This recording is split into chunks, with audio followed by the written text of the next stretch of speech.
Story 1. My mother passed away, and my brother became homeless because of it. I had to pay for the funeral, which was expensive, and help my younger brother get settled. I am young as well, so there is time to rebuild. Story 2. Double whammy. I quit my job to start a business with 1 year of savings.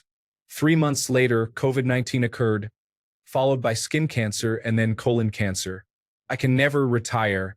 Story 3. Father was harming himself with alcohol. He was without health insurance after a layoff, and his wife had just left him. My sister and I pooled our resources to get him into an inpatient rehabilitation center. He has been almost 3 years sober and is still a pain in the neck, but we love him. Story 4. Just as I was building a decent savings, I suffered a non-work-related injury. I was out for a year, and medical bills wiped out my savings. I started over with $500 in my account. Story 5. I suffered a massive bilateral pulmonary embolism in January 2024 at 36 years old and was out of work for months. I am back to work now but had to start over with my savings. Story 6.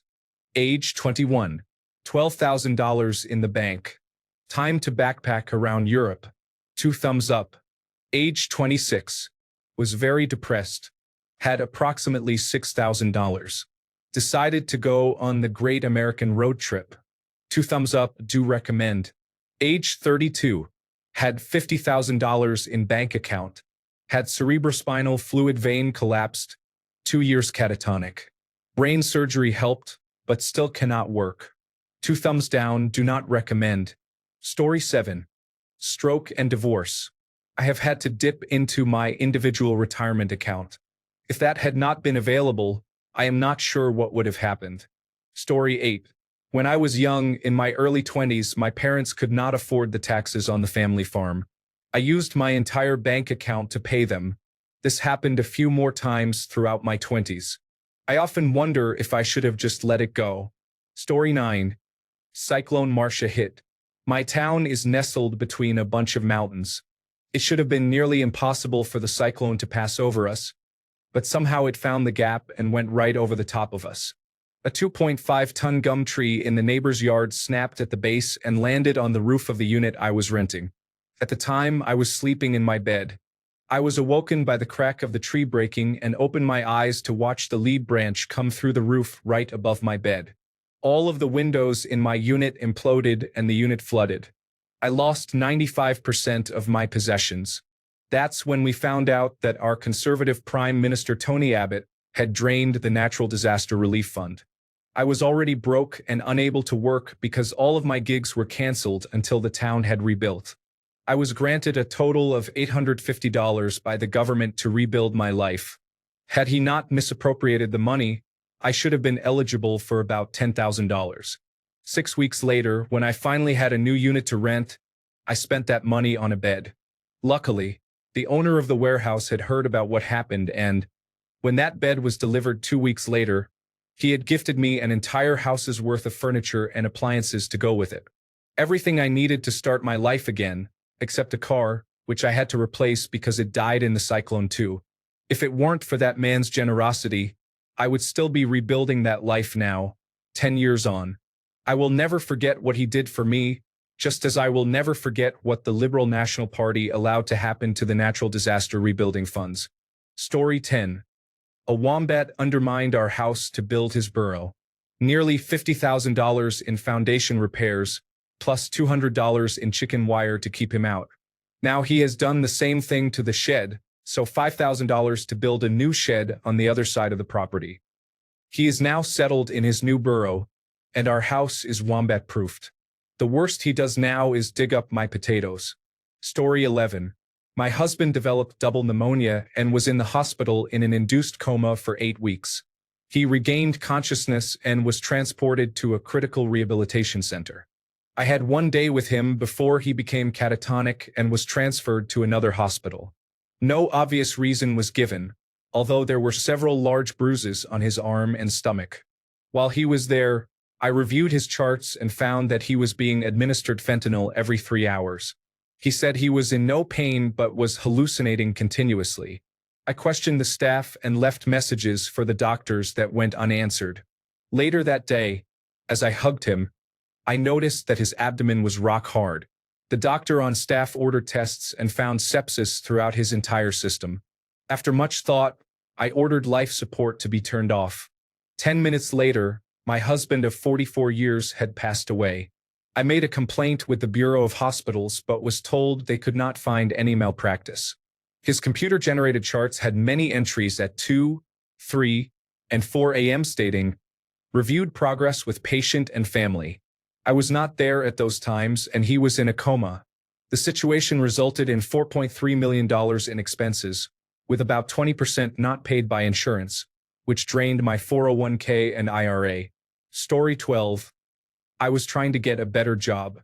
The employer said I was perfect, but they wanted someone local. I emptied my bank account and cashed in what little I had in my retirement fund to pay for the move. I went all in and it paid off in the end. I can't tell you how terrified I was that we could become homeless, and it would have been my fault. Story 13. My wife's cancer. I spent every dollar I had and leveraged all the credit I had. Now I live in my car, but she has secure housing and food to eat. I have absolutely no regrets. Story 14. Terminally ill child. I earned 6 figures, but as a single mother, I quit to care for my child in October 2013. I cashed out my government retirement, $200,000, all of which went to medical costs.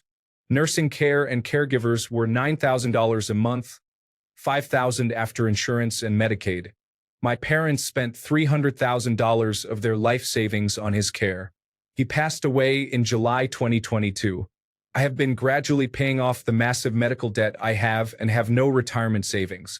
I would do it again in a heartbeat. Story 15. Child Protective Services brought my grandchildren to me and said they cannot pay me as a foster parent and cannot help me get any food assistance or other support. But here are your badly abused grandchildren. If I do not take them, they will have to send them back to the abuser.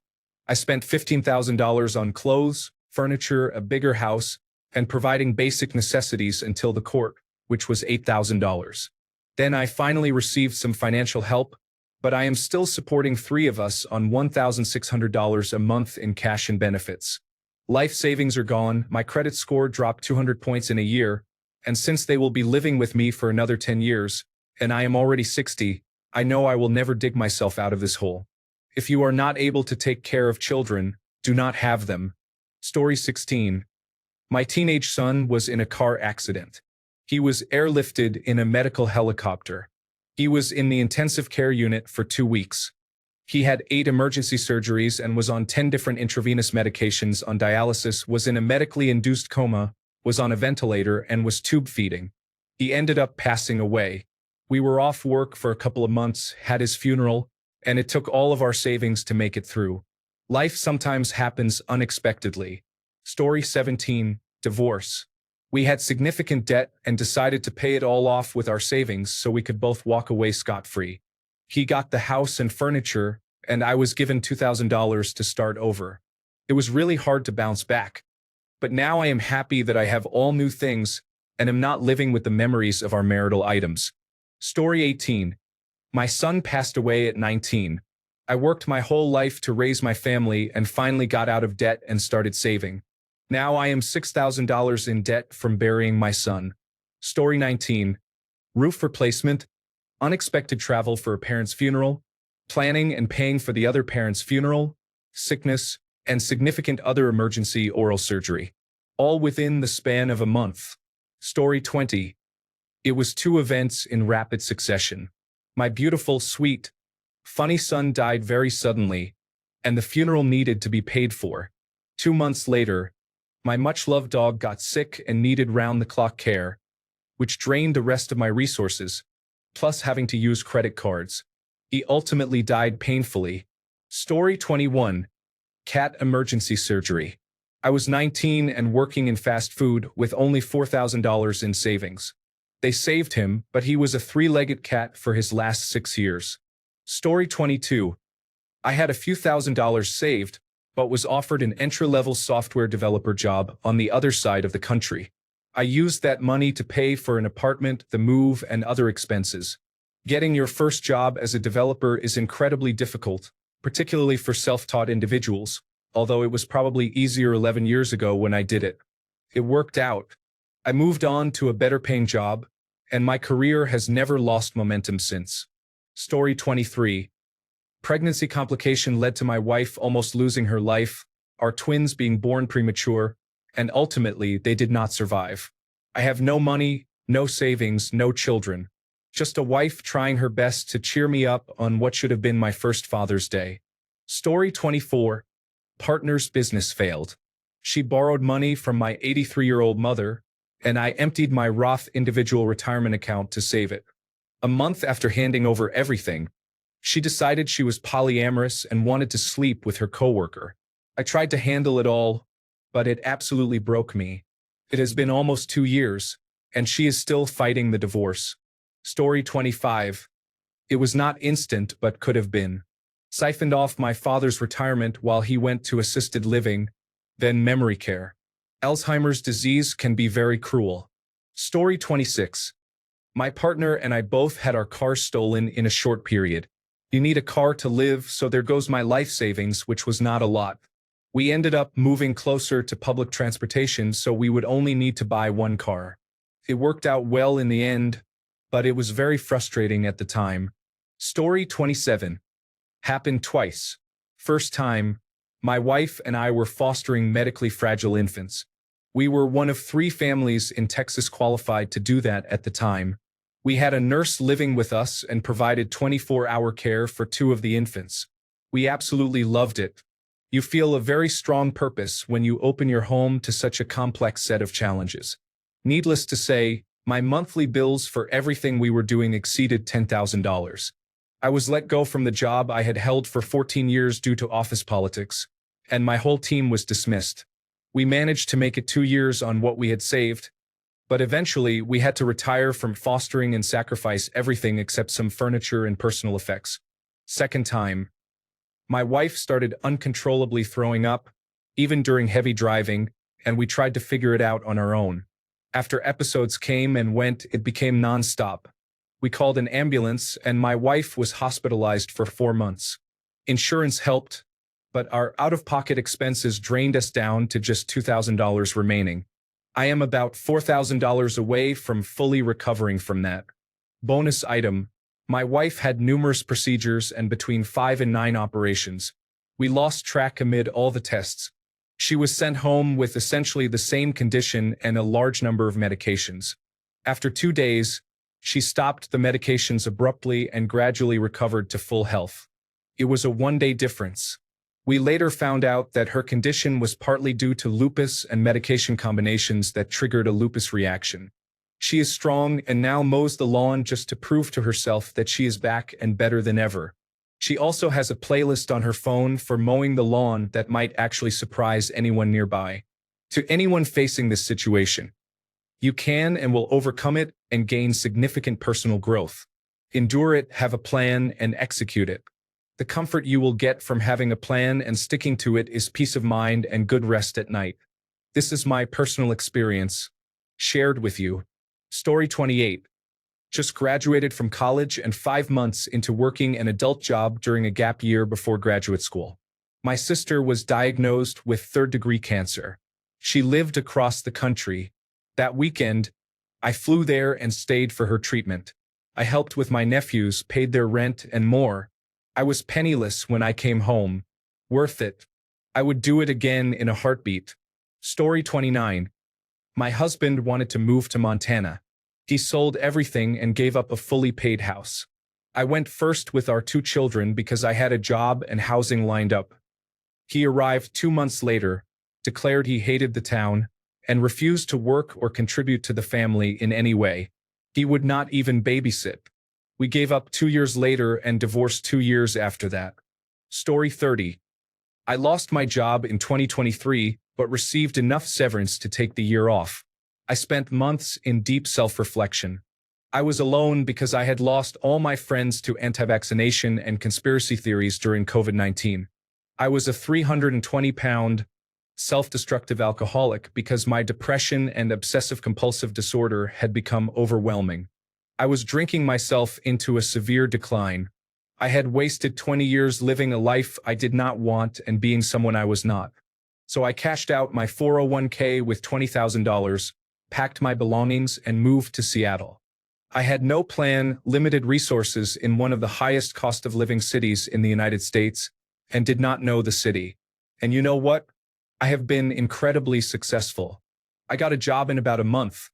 Despite spending much of that time getting high and watching videos instead of actively searching for work, I now make twice as much money as I have ever earned. I found a nice apartment downtown, within walking distance of my job. My coworkers are great, and everyone respects and supports each other. My depression and obsessive-compulsive disorder have reduced to minor inconveniences. I switched from alcohol to cannabis, began truly listening to my body, and have lost 40 pounds. I bet on myself, let chaos guide me, and it worked. I am happy for the first time since childhood. Story 31. I will add a positive note to the responses. At the age of 46, I decided to take a year off work and just do whatever I wanted. I drained my savings and went all out. Traveled, bought things for my house, helped several people in crisis with medical and other bills, donated to charities, and helped rescue cats and dogs. I also splurged on eating out and clothes. It was an amazing year that I do not regret in the slightest. I went back to work a year ago and started rebuilding my retirement savings from scratch, without any guilt or anxiety. Story 32. I was 19 and lost everything I had in a fire except my car and the clothes on my back. My parents abandoned me when I was 16, and my extended family did not want to help me, so I had no support. A week later, my car was totaled, and the insurance payout only covered the value left on the loan. I joined the military the next week. It took me 20 years to rebuild my life. Story 33. I was 17, deeply depressed, and decided as a last effort to take 2 weeks to drive across the country to see the band Tool and try various psychedelics. I stopped at many tourist attractions along the way, spending every penny I had and going $3,500 into debt on my credit card. Honestly, that trip saved my life. It was worth every penny. I would recommend to anyone considering a final decision to first take a trip like that. In the worst case, you might not live to see the consequences. In the best case, it will change your life. I was in the latter group. Story 34. Maternity leave. The company initially agreed to fully cover it 100%. Then, with 8 weeks left, they decided the policy did not apply to me on a technicality and said the rest would be unpaid. They also said they would need to reconcile what I have been paid thus far. Our childcare arrangements cannot start earlier than planned, so going back to work ahead of schedule is not an option. Nor should I have to consider it with a 2-month-old baby. But welcome to America. Story 35. Wife's father died and left everything to her. The rest of the family is contesting the will. We are $80,000 deep in lawyer fees so far and have not even gone to trial yet. The other family members moved into his land and house the day he was buried and refused to leave. That was over a year ago. Our lawyers say the trial will cost another $100,000. If we lose, we will be broke. If we win, we will still be broke and own land that we can no longer afford to maintain, so we will have to sell a 4th-generation family ranch to pay the remaining debts. Only the lawyers will benefit. Story 36. My wife was diagnosed with cancer. She overcame it. It was worth every penny. I will make more money. I cannot replace her. Story 37. I went through a divorce, and during that time, a man from my church was stalking me and ruined my life. I needed to provide stability for my child, who was in elementary school, so I couldn't work full-time. I stayed unemployed for 3 years. I was afraid to leave the house, but I had to do something to make money. By the grace of God, it all worked out well for me and my child. It worked out much better than I could have hoped or imagined 11 years later. Story 38. My husband decided to trust his parents. They offered him a large paycheck to come work for them part-time and run their business again. After he left and we started our own small business, it ended horribly. By the third month of working for them, they violated his contract by not paying him. That went on for 6 months. He was being paid sporadically until one day they decided to ban him from the building with no warning.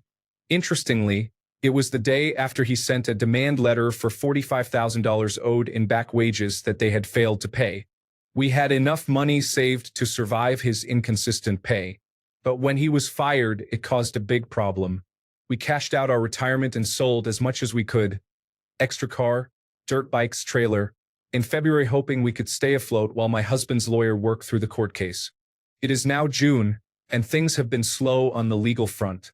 We are still treading water. Luckily, our business has been keeping us going. It will take years for us to financially recover from what my in-laws did. My in-laws think that everything is okay. We haven't spoken to them since my husband was fired. They say he is being petty and that the only reason they had children was so they could care for them like this. I don't think I will ever have to be around them again. Story 39. We drained our savings account to have a comfortable move and buy new property across the country. We are only around 40 and hope we can build it up again before we have to retire. It was about $80,000 in savings. The move cost us around $20,000 and we spent $50,000 on a down payment. Story 40.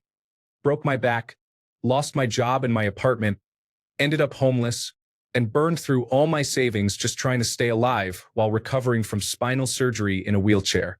To add insult to injury, I developed meningitis during recovery. Story 41.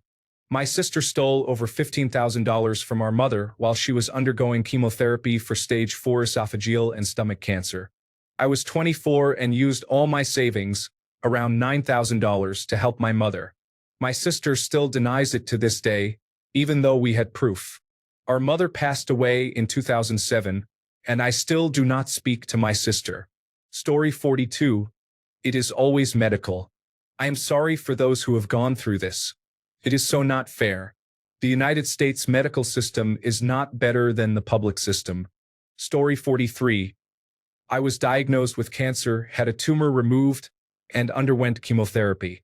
During the same week, my own family stole all my assets, thinking I was going to die. Story 44. I was suffering from alcohol abuse and checked into a rehabilitation facility. I had to sign over every dollar I had so that I could not use it to buy alcohol. I left 3 days later after another patient tried to stab me. Trying to get my money back was more stressful than almost getting stabbed to death.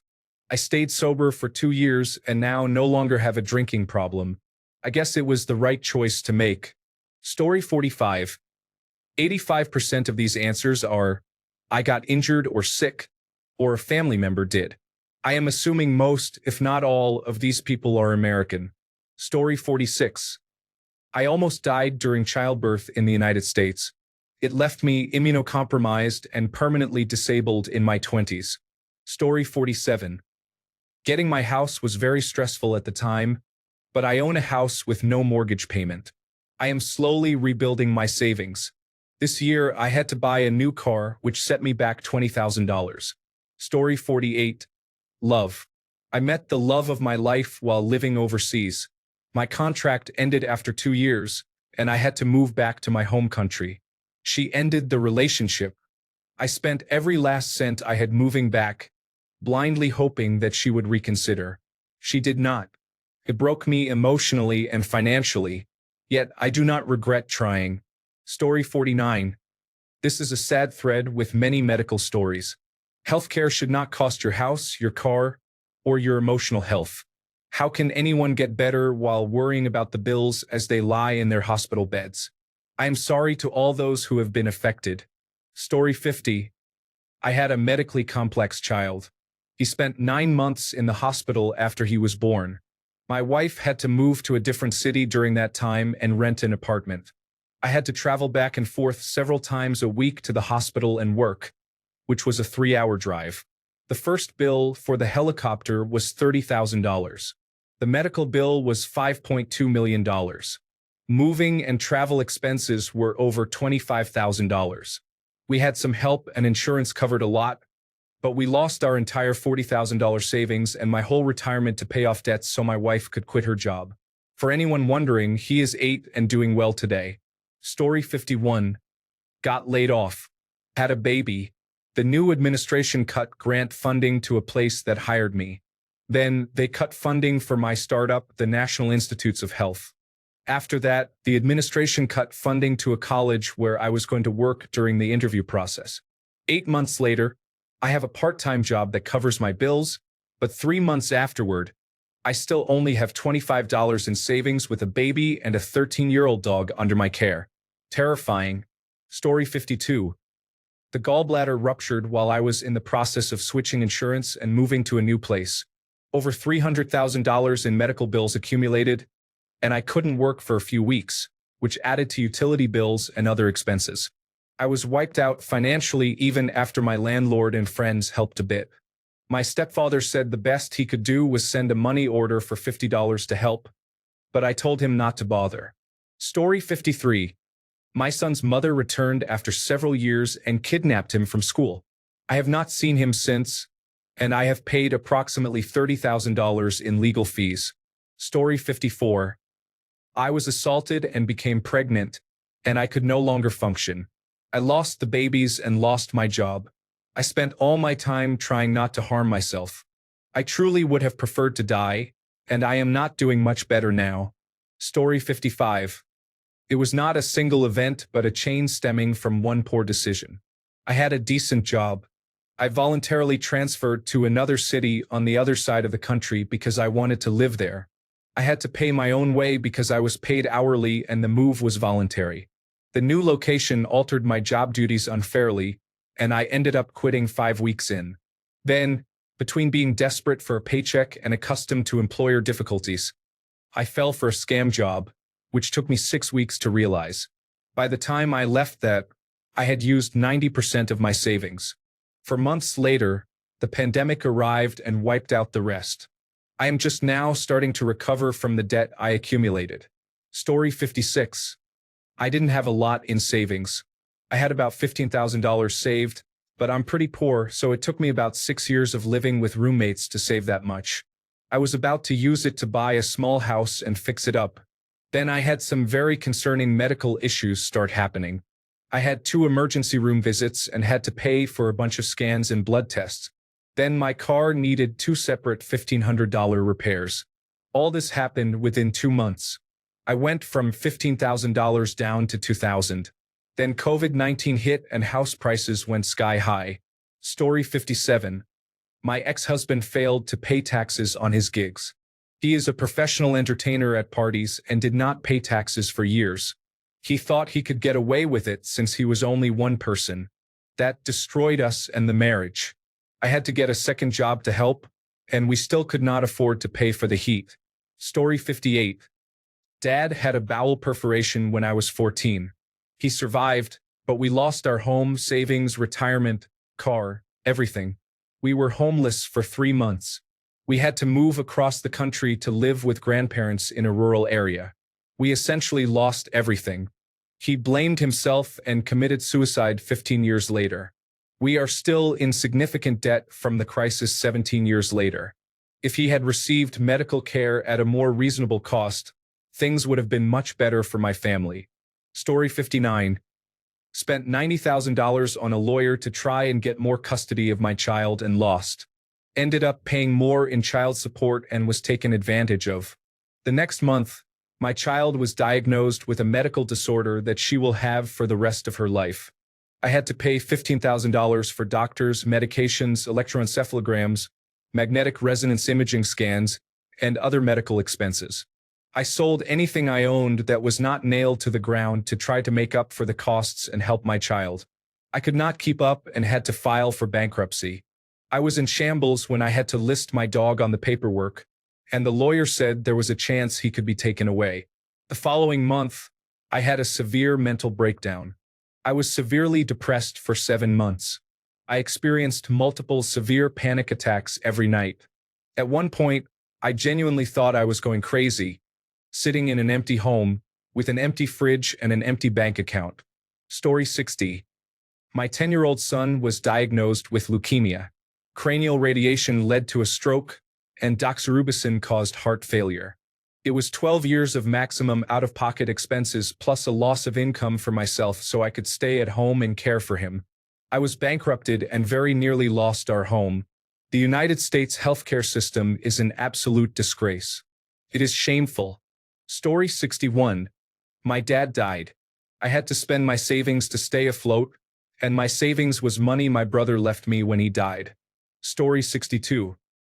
My grandchildren were in foster care, and I had to move across the country and fight the state for nearly 2 years to get them out of the system. They were being trafficked in the most corrupt state in the United States. Then I had to get them out of that state and move back across the country to our home, where the cost of living is exorbitantly expensive.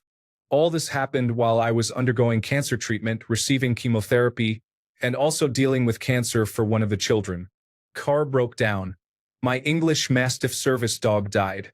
I broke my leg badly shortly before moving due to side effects of immunotherapy, packed up a trailer, and drove across the country with 2 young children and a broken leg. My fundraising efforts were largely ignored. I was so ill from chemotherapy during part of this, having gotten the children into my home with foster adoptive status, that we had to live on my savings for a few months. I did it alone and it was terrifying. At one point, I thought I might die before getting us out because I was so ill. But if I had failed, these children would have gone back into the system where they were being trafficked. So yes, all that can severely impact your finances. Meanwhile, the housing price I paid there has tripled here. Story 63.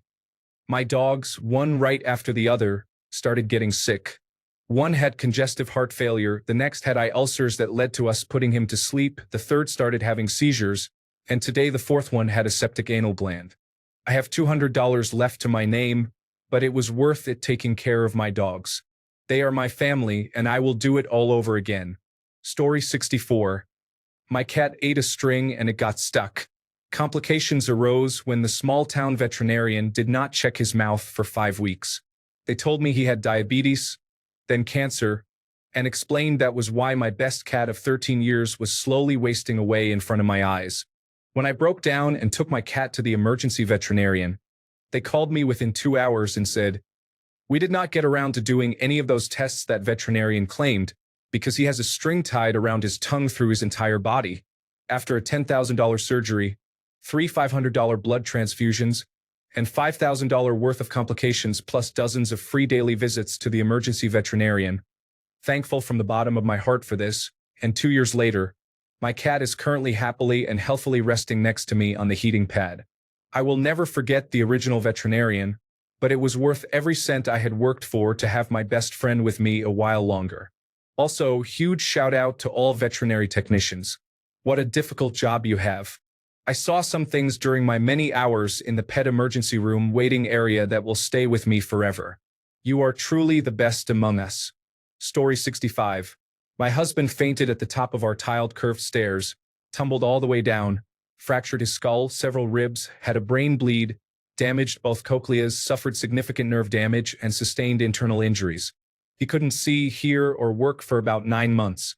He was lucky to survive. He returned to work for a few months, and then I was diagnosed with cancer and needed time off for treatment. A year later, we are both okay, but our savings have been depleted, and we are trying to sell the house and downsize. Story 66. Medical bills. My partner refused to go to the hospital because she could not afford it. She hid it from me until it got so bad she could not hide it anymore. Then, after I begged her to go to the hospital and said I would cover the costs, the hospital where she died sent me a bill so large that I was mourning while hallucinating from starvation. I only wish she had gone earlier and bankrupted me sooner, so that maybe she could have had more of a chance at survival. Story 67. I am seeing a recurring theme of healthcare expenses overwhelming people. I am ashamed of this country for that. Story 68. Wow, I knew most of this would involve people in the United States with nightmare medical stories, but this is completely ludicrous. How, as a society, do you just put up with this? I live in a country where those with low income have free healthcare, and those with higher income pay a certain amount which insurance should cover. For example, my son's tonsillectomy with an overnight stay in a semi-private ward cost my insurer less than €1,000. In situations where someone does not have insurance and cannot pay a medical bill, there is an option for retroactive determination of free medical treatment. So no one will ever be in medical debt. Dental treatment is a different situation, which I could discuss at length, but even then, you are talking about thousands rather than tens, hundreds of thousands, or even millions, as I have seen mentioned in this discussion by Americans regarding medical treatment. I cannot imagine living in a country where a medical emergency could bankrupt you, yet people protest about immigrant laborers instead of demanding basic medical care. Story 69. Bought a large amount of drugs to sell because the supplier was leaving town. He was so impressed that he maintained the relationship with me even after he left. I basically paid my bills for 5 years and saved enough money selling drugs to go to college. I quit about 6 months before many people started getting arrested. I moved far away, changed my name due to marriage, went to college, and kept a low profile. The 1990s were fun.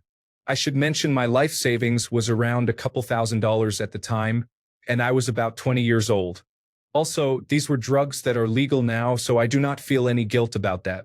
Story 70. I went to the store. Life savings gone on food for my family. This is normal for a lot of Americans. We are struggling. Story 71. Parents were in deep debt in 2016, and they had no other way to pay it off. About $80,000 needed to be paid right away, and then another $200,000 over the last 9 years. The final payment was in April this year. I am glad to have only a mortgage as my debt now. Story 72. I love socialized healthcare.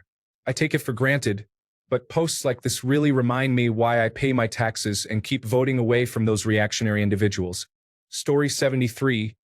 Both parents were diagnosed with cancer. They already had financial trouble due to my mother losing her job a few years earlier. I had previously sold my apartment and moved back in with them to help with their mortgage. It was rough, but we managed until I lost my job. Within a few months, both of them received cancer diagnoses, colon cancer for my mother and bone cancer for my father. What followed was the most grueling 6 months of my life. I scrambled to find a new job while taking care of my parents. We saved where we could, used all our savings, borrowed money from friends and family, and tried to sell the house at the same time. We even sold my father's vinyl collection, over 3,000 records, and his high-fidelity audio equipment. It was barely enough. Eventually, my father passed away. My mother survived. We sold the house, used the money to pay off the remaining debts, and had a little left over for a small apartment. Then we picked up the pieces and moved on, because what else can you do? Story 74. My granddaughter was being trafficked. She was in a car accident outside of Nashville. Her trafficker was driving when they hit a semi-truck. The police arrested them, and she was placed into protective custody. The weeks we had to spend in Nashville getting her back took everything I had, as we do not live there. Story 75. Europeans reading this, jaw-dropping. In the United Kingdom, you are free to have private health plans too. It is as if many Americans believe socialized medicine means you are not allowed to. It is ridiculous. Story 76. My sister received a lump sum of $56,000 after our grandmother's death. She spent it within 8 months. The family considers this a single event. Story 77. I haven't had to, but I work in healthcare. Just a few hours ago, a patient told me that he is out of money and will never be able to work again. He is worried about his health insurance. He has brain cancer. His wife is also sick, though I am not sure with what. This man taught one of my nursing classes. Now he is completely depressed. This is America. Story 78. I had 2 sons with an incurable and untreatable terminal illness. It turns out that medical, hospice, and funeral care for both are very expensive. Story 79. My cat ate a tiny piece of soft plastic that got lodged in her intestines. She showed symptoms on a Friday, so I had to take her to an emergency veterinarian, which was 3 times more expensive than a regular veterinarian. They had to perform surgery to open her intestine and remove the object. He used all my savings and a loan that I am still paying off. I now have pet insurance. Story 80. This did not happen to me but to my parents. My parents' house was struck by lightning, and while insurance rebuilt and paid out, they depreciated all items. so my parents were unable to repurchase some bigger ticket items such as antiques or memorabilia. The company that came to put the remaining items in storage took items they wanted and stole them. When my parents looked for their possessions that were not damaged by fire or water, they were missing items like bread makers, Cuisinart appliances, Le Creuset cookware, record players, and records. My parents were not wealthy but had saved and purchased some nice items over their lives. While living in a rental waiting for their home to be rebuilt, my mother was diagnosed with stage 4 colon cancer. She could no longer work because the treatments were very difficult. Their lives spiraled after this. My father was laid off. He began putting her treatments on joint credit cards, and they both struggled with their mental health. By the time my mother died, my father was over $80,000 in debt with no job. He could not afford a funeral and could barely afford to have her cremated. It was awful. Story 81. I quit my job with the promise of a new position at another company. I knew I should have waited to sign the paperwork before quitting, but I was mentally done with my current job. I decided to take the summer off, and it was probably one of the best summers of my life. I was in my late 20s, so my life savings were not a lot. It was absolutely worth it. Story 82. A little bit in reverse, but still the same. I started over in my 20s and got a very rewarding but dangerous job in a remote part of a United States national park. After a year, there was an accident. By sheer divine luck, I was rescued by a float plane pilot who was close enough in the area to hear our distress call. The Coast Guard was too far away, and I likely would have passed by the time they arrived. Fast forward months in an intensive care hospital, flying back to my home state to escape the company's lawyers. Then the COVID-19 pandemic delaying the federal trial against the company. I picked up drinking.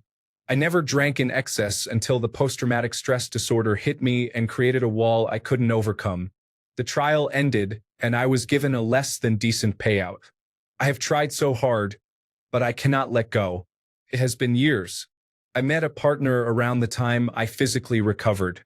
We are getting married this year, but I still drink in secret. The only safety net I have is the settlement, and it is draining. Therapy, alcoholism, medical bills from my drunken carelessness, the death wish period, my eventual rehabilitation visit likely, with no insurance because I cannot hold a full-time job. My case was buried for reasons I cannot add, so I will not reveal personal details. I miss the person I once was. Do not drink to forget people. Thanks a bunch for sticking around till the end of the video. Remember to subscribe, and until next time, stay awesome and goodbye.